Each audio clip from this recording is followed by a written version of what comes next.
Hi, ako si Ed, isang medic at coin and banknote collector since 2018. Ngayon, ibabahagi ko sa inyo ang isang espesyal na peraso ng aking koleksyon, ang panunumpa sa tungkulin ni Joseph E. Estrada Commemorative Medal. Si Joseph Erap Estrada ay naging ika-13 Pangulo ng Republika ng Pilipinas.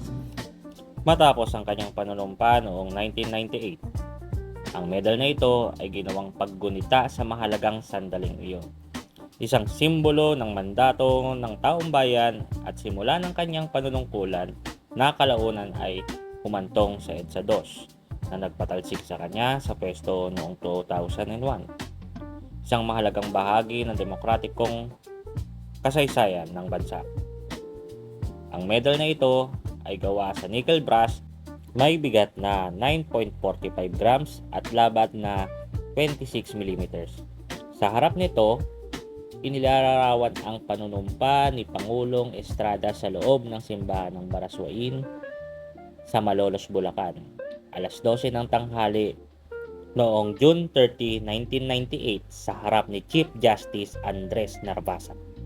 Siya ang unang pangulo na nanumpa sa wikang Pilipino sa parehong simbahan kung saan nanumpa si Emilio Aguinaldo noong 1898. Sa likod ng medal, makikita ang Palasyo ng Malacanang, ang opisyal na tirahan ng Pangulo ng Pilipinas mula noong panahon ng Espanyol.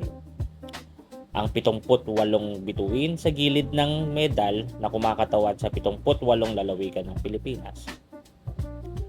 Kung pagbabasehan natin ang impormasyon mula sa numista, ang tinatayang halaga ng medal na ito, kapag ito ay nasa uncirculated condition, ay humigit kumulang 200 pesos. Depende sa kondisyon, demand at dami ng umiiral na kopya.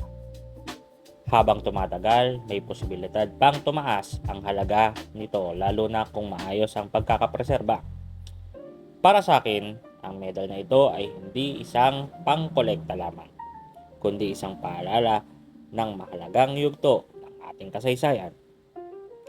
Mga pangyayaring humubog sa pamumuno, demokrasya at mismo sa bansa natin. At dyan nagtatapos ang ating coin feature for today. Kung nagustuhan nyo ang video, huwag kalimutang i-like, mag-comment at mag-subscribe para sa mas marami pang coin and banknote stories. Maraming salamat at magkikita-kita ulit tayo sa susunod na video.